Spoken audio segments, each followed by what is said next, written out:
Hello everybody. Today we are studying class 5th subject social studies and chapter 2 which says the imaginary lines latitude and longitudes. अब हम इसके अंदर mainly पढ़ेंगे कि latitudes and longitudes क्या होते हैं. So let's start it. A globe, आपने ग्लोब सबने देखा होगा. उसके अंदर बहुत सारी लाइंस होती हैं जैसे कि आप यहाँ पे भी देख पा रहे हैं. ऐसी गोल गोल गोल गोल लाइंस होती हैं. ये किस वजह से होती हैं? ये होती हैं कैलकुलेशंस के लिए. एक होता है नॉर्थ पोल, एक होता है साउथ पोल, जिसके रेफरेंस में हम इसे पढ़ते हैं. ये वाला होगा नॉर्थ पोल, ये वाला साउथ पोल, और जैसे जैसे लाइंस नीचे जाएंगी मिडवे के अंदर आते जाएंगे और उसके बाद साउथ पोल की तरफ बढ़ते जाएंगे. अब लॉन्गिट्यूड और लैटिट्यूड क्या होता है ये हम आगे समझेंगे. पहले ये लाइंस की जो सिग्निफिकेंस है वो समझ लेते हैं. लाइंस होती हैं फॉर कैलकुलेशंस. हम ग्लोब को देख के बहुत सारी कैलकुलेशन करते हैं कि जैसे अगर कहीं पे कोई तूफान है वो इस पॉइंट से इस पॉइंट तक कितनी देर में पहुंचेगा, ये कैलकुलेट करने के लिए ही ये लाइंस बनाई गई हैं. इसलिए आपको पता चल जाता है कि अगर अभी थोड़े दिन पहले ही मुंबई में निसर्ग नाम का तूफान आने वाला था, सुनामी आने वाली थी. सो वो पता कैसे चला? वो इन लाइंस की वजह से ही पता चला क्योंकि कैलकुलेट किया गया कि यहाँ पे अगर तूफान है तो वहां तक कितनी देर में पहुंच जाएगा. सो इन लाइन की सिग्निफिकेंस यही है, ये कोई डिजाइन के लिए नहीं है. सो इन लाइंस को जो मापा जाता है वो डिग्रीज से मापा जाता है. बीच वाला 0 डिग्री हुआ, उसके ऊपर 10 degree, 20, 30, 40 and so on so fourth, ऐसे ही डिग्रीज बनाई जाती हैं. और एक एंड पे नॉर्थ पोल, एक एंड पे साउथ पोल आया जाता है. अब हम बात करेंगे लैटिट्यूड और लॉन्गिट्यूड की. Latitude, the horizontal lines. Horizontal समझने की कोशिश करें. हॉरिजॉन्टल क्या होती है? ये वाली लाइंस. मतलब अगर आप अपने हाथ फैला लें ट्रांसवर्स वे में, मतलब अपनी बॉडी के अपोजिट, तो वो होगा हॉरिजॉन्टल. अगर आप अपने हाथ ऊपर कर लें तो वो होगा वर्टिकल. ये होता है हॉरिजॉन्टल और ये होता है वर्टिकल. सो हॉरिजॉन्टल लाइंस जो कि हमें बताती हैं डिग्रीज के बारे में वो होती हैं लैटिट्यूड्स. उसके अंदर बहुत सारी चीजें आती हैं जैसे कि इक्वेटर. इक्वेटर होती है बीच वाली लाइन जो दोनों एंड के बीच में आती हैं, उसे कहते हैं इक्वेटर, राइट. दूसरा होता है नॉर्दर्न हेमिस्फीयर, मतलब इक्वेटर से ऊपर वाला हिस्सा. तीसरा होता है सदर्न हेमिस्फीयर, मतलब इक्वेटर से नीचे वाला हिस्सा. हेमिस्फीयर एक ऐसा ही शेप का नाम होता है, इसलिए अगर ये नॉर्थ की तरफ है तो नॉर्दर्न हेमिस्फीयर, ये साउथ की तरफ है तो सदर्न हेमिस्फीयर. सो ये होती है लैटिट्यूड. मैं आपको सारा डिटेल में बता रहा हूँ हिंदी में, बट आपको इंग्लिश में भी जरूर पढ़ना है. ये रीड करना आपका काम है. और मैं बताना चाहूंगा कि आप एक काम करें कि इस वीडियो को पॉज करते करते रीड करें और जो मैं बताते जा रहा हूँ उसको आप समझने की कोशिश करें, क्योंकि अगर आप साथ साथ रीड करेंगे वीडियो को पॉज करते करते तो आपको ज्यादा हेल्पफुल होगा.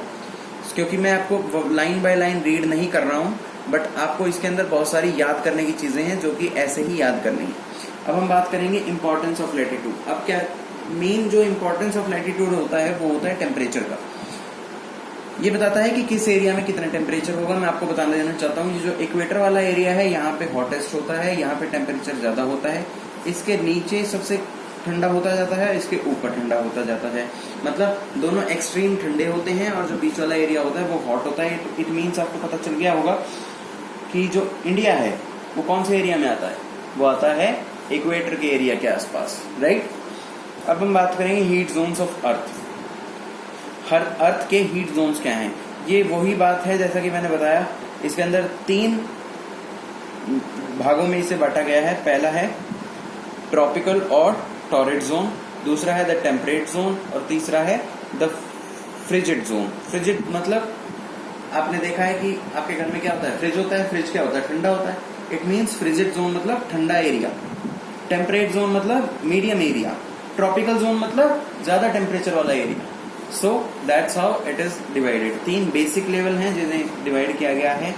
सो आप इसे ढंग से पढ़ेंगे एक लाइन बाय लाइन तो आपको बहुत इजीली समझ आएगा. अब मैं बात करूंगा लॉन्गिट्यूड.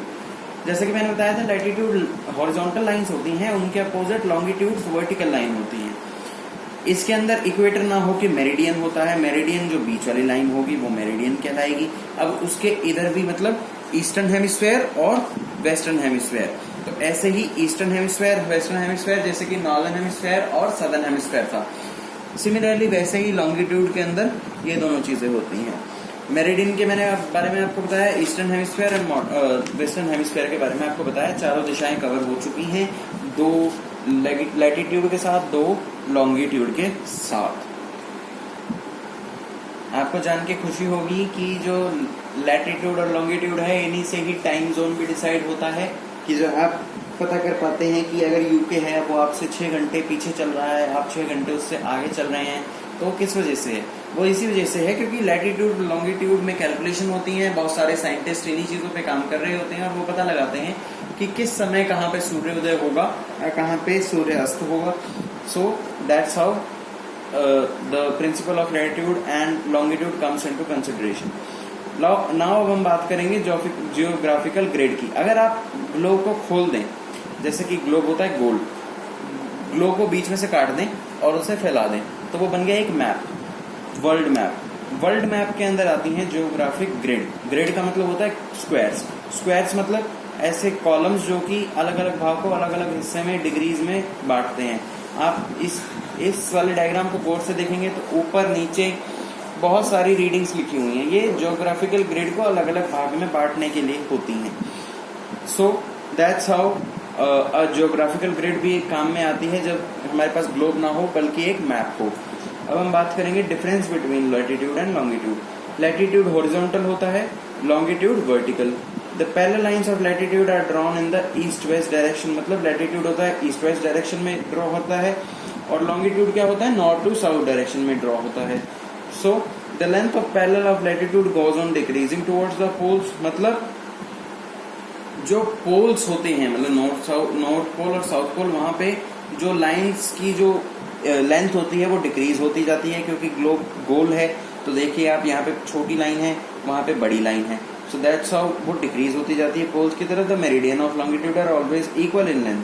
पर जो मेरिडियंस ऑफ लॉन्गिट्यूड होते हैं वो हमेशा लेंथ में इक्वल रहते हैं, बट वो कन्वर्ज होते हैं पोल पे, मतलब इकट्ठे होते हैं। देखिए लेंथ बिल्कुल सेम है सबकी, पर यहाँ पे आके इकट्ठे हो जाते हैं। सो इसी तरह the parallel of latitude include the equator of 181 in number and 90 degrees. ये सारी कैलकुलेशन बात है। ये जो लास्ट वाले पॉइंट है ये आप छोड़ भी सकते हैं, ये जरूरी नहीं है कि आप पढ़ें, बट आपको पता होना चाहिए कि ये काम करता है डिग्रीज पे और डिग्रीज से ही डिसाइड होता है कि कौन सा एरिया किस में पाया जाता है। So this was our chapter of class 5th SST, the latitude and longitude. So इसकी एप्लीकेशंस आपने पढ़ ली हैं सारी। अगर आपको कोई भी डाउट हो, लाइन बाय लाइन रीड करें, कमेंट बॉक्स में लिखें, उसका जवाब दिया जाएगा। Thank you so much and have a nice day.